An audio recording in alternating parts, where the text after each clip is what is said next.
EVM machine के बारे में जो सबसे ज्यादा गंभीर बात है, बीजेपी ने नरेंद्र मोदी को प्रधानमंत्री बनाया। ओबीसी के आदमी को सारे देश भर में मुद्दा चल रहा है, ओबीसी की जाति आधारित गिनती होनी चाहिए। मोदी के मुंह में जबान नहीं है। जब सुप्रीम कोर्ट में मामला आया तो सुप्रीम कोर्ट में नरेंद्र मोदी ने लिख कर दिया, हम ओबीसी की जाति आधारित गिनती नहीं करेंगे। मैं मुख्य रूप से ईवीएम मशीन के बारे में जो सबसे ज़्यादा गंभीर बात है उस पर ही विस्तार से आप लोगों को जानकारी देना चाहूँगा। साथियों, 1848 से लेकर 1956 तक 108 साल का संघर्ष है हमारे महापुरुषों के द्वारा, फुले, शाहू, अंबेडकर। इन महापुरुषों के द्वारा जो देश में आंदोलन चलाया गया आधुनिक भारत में, उस आंदोलन के बदौलत हमें वोट का अधिकार मिला।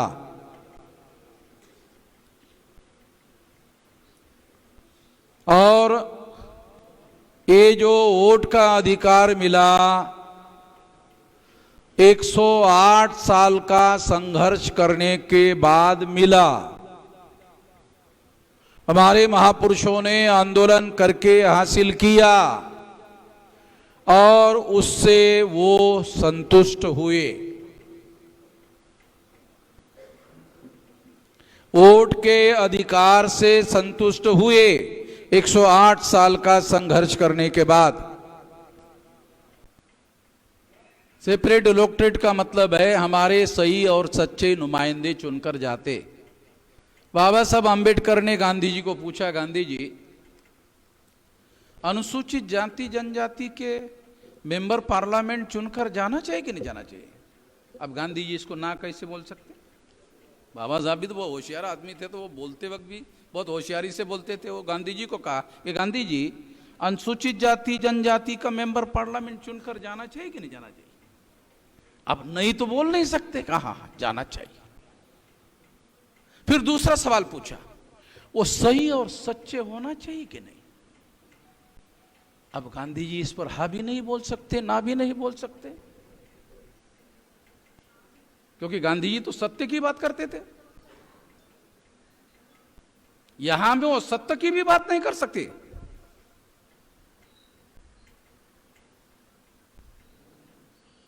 कि हमारे रिप्रेजेंटेटिव चुनकर जाना चाहिए और वो सही चुनकर जाने चाहिए, सच्चे लोग चुनकर जाने चाहिए, ताकि पार्लियामेंट में हमारे लोगों पर होने वाले अन्याय और अत्याचार के विरोध में डटकर मुकाबला कर सके। हम तो ये नहीं कर ले कि पार्लियामेंट में जो शेड्यूल कास्ट और शेड्यूल ट्राइब का एमएलए और एमपी है वो तलवार लेकर जाए। वहां तो तलवार तो अंदर जाने की इजाजत ही नहीं है। वहां संविधान के अनुसार बोलने की आजादी है, बोलने का अधिकार है, और बोलने का काम जो है मुख से करना है, तलवार से तो करना नहीं है। तो मुख से बोलने का काम वो भी पार्लियामेंट में हमारे लोगों को करने नहीं दिया जाता था। राजस्थान के विधानसभा में कांग्रेस और बीजेपी के जो एससी एसटी के एमएलए हैं, बोलने दिया जाता है क्या? है?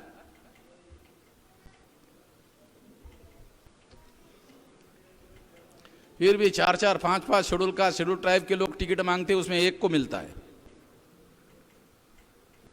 बराबर है? 4-4, 5-5 लोग टिकट मांगते हैं बीजेपी और कांग्रेस को, और उसमें से एक को टिकट मिलता है। बीजेपी ने नरेंद्र मोदी को प्रधानमंत्री बनाया। ओबीसी के आदमी को सारे देश भर में मुद्दा चल रहा है, ओबीसी की जाति आधारित गिनती होनी चाहिए। मोदी के मुंह में जबान नहीं है ना? मोदी के मुंह में जबान है। बोल रहा है। मोदी के मुंह में वैसे तो बहुत लंबी जबान है उसकी। मोदी के मुंह में बहुत लंबी जबान है। वो बोलते हैं बहुत धाकड़ आदमी है, बहुत हिम्मत वाला आदमी है। बोल के दिखा। ओबीसी की जाति आधारित गिनती के मुद्दे पर बोल के दिखा। मोदी की औकात नहीं है। मोदी को प्रधानमंत्री पद से हटाने को ज्यादा समय नहीं लगेगा। मोदी को भी मालूम है, इसलिए मोदी कभी भी ओबीसी की जाति आधारित गिनती के बारे में कुछ भी नहीं बोलता। करने की छोड़ो, करने का अधिकार उसी के पास है, अमल करने का अधिकार, ओबीसी की जाति आधारित गिनती पर अमल करने का अधिकार प्रधानमंत्री के पास ही है। प्रधानमंत्री करने की तो बहुत दूर की बात, बोलता ही नहीं है।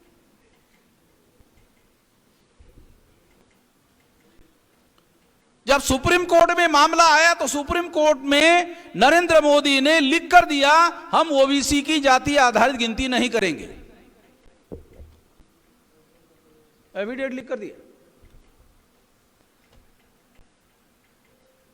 तो नरेंद्र मोदी को, आरएसएस के ब्राह्मणों को, बीजेपी के ब्राह्मणों को प्रधानमंत्री 1000 साल बनाने के लिए क्या दिक्कत है? 2-4 साल नहीं, 1000 साल बनाने के लिए उसको दिक्कत क्या है? बोलता हालांकि ब्राह्मण से बहुत अच्छा आदमी है, तो ब्राह्मण इतना नहीं कर सकता।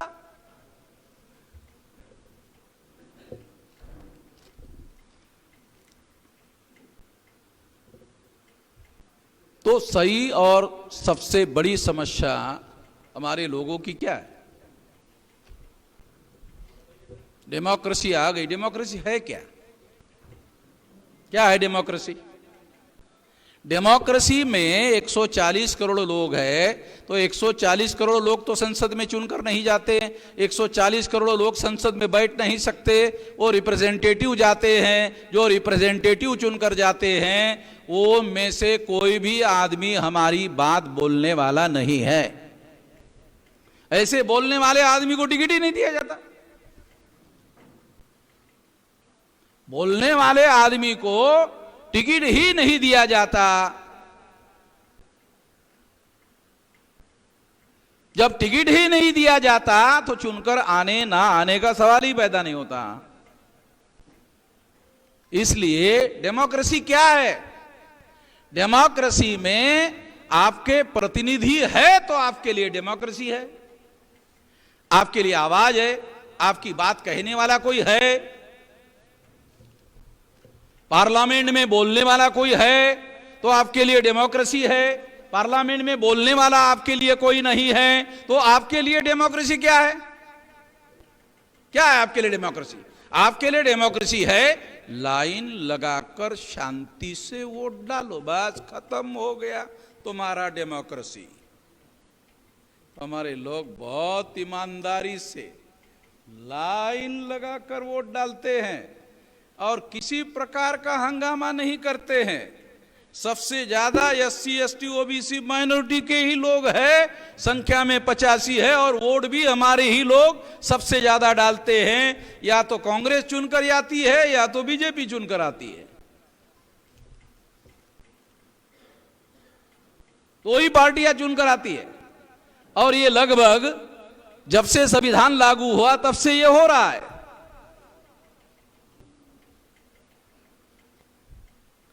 इसका मतलब यह है कि हम लोगों को जो वोट का अधिकार मिला, हम लोगों को कोई जबरदस्ती से कांग्रेस को वोट दो कोई नहीं कहता, हम लोगों को जबरदस्ती से कोई बीजेपी को वोट दो कोई जबरदस्ती नहीं करता, कोई जबरदस्ती नहीं करता। मगर हम लोग उन्हीं पार्टियों के पिछलग्गू बने रहते हैं, उनकी ही बातें करते रहते हैं। जबकि संविधान के आर्टिकल 19 में बाबा साहब आंबेडकर ने लिखा, संगठन बनाने का, प्रचार करने का, प्रसार करने का, अपनी विचारधारा बनाने का, उसका विकास करने का, उसका प्रचार करने का, प्रसार करने का, अपना संगठन बनाने का, अपनी संगठित शक्ति निर्माण करने का, और इस संगठित शक्ति के बल पर अपनी राज्य सत्ता स्थापित करने का, बहुमत हासिल करने का, अपनी सरकार बनाने का, अपना प्रधानमंत्री बनाने का सारा का सारा अधिकार है आर्टिकल 19 के तहत। और ये अधिकार केवल अधिकार नहीं है, मौलिक अधिकार है, फंडामेंटल राइट है। सुप्रीम कोर्ट के पास भी ये अधिकार छीनने का अधिकार नहीं है, किसी सरकार के पास ये अधिकार छीनने का अधिकार नहीं है।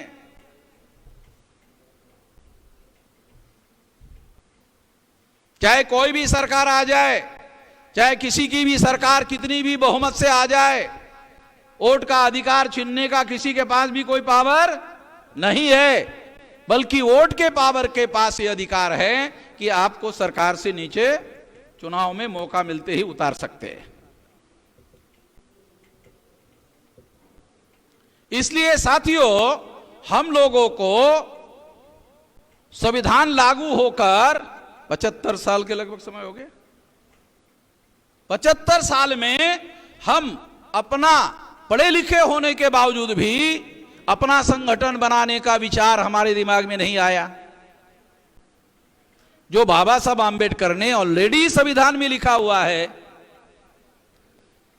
और दूसरे लोग रोक लगा सकते हैं, ये बाबा साहब आंबेडकर जानते थे, इसलिए संगठन बनाने के अधिकार को मौलिक अधिकार में डाल दिया। कोई नहीं रोक लगा सकता। दस्तक की आपसे गुजारिश है कि अगर इसको बचाना चाहते हैं तो नेशनल दस्तक को सब्सक्राइब करने के लिए रेड कलर के सब्सक्राइब बटन को दबाएं, फिर बेल आइकन की घंटी दबाएं। नेशनल दस्तक को बचाने के लिए बहुत जरूरी है कि हर खबर को शेयर करें, लाइक करें, कमेंट जरूर करें।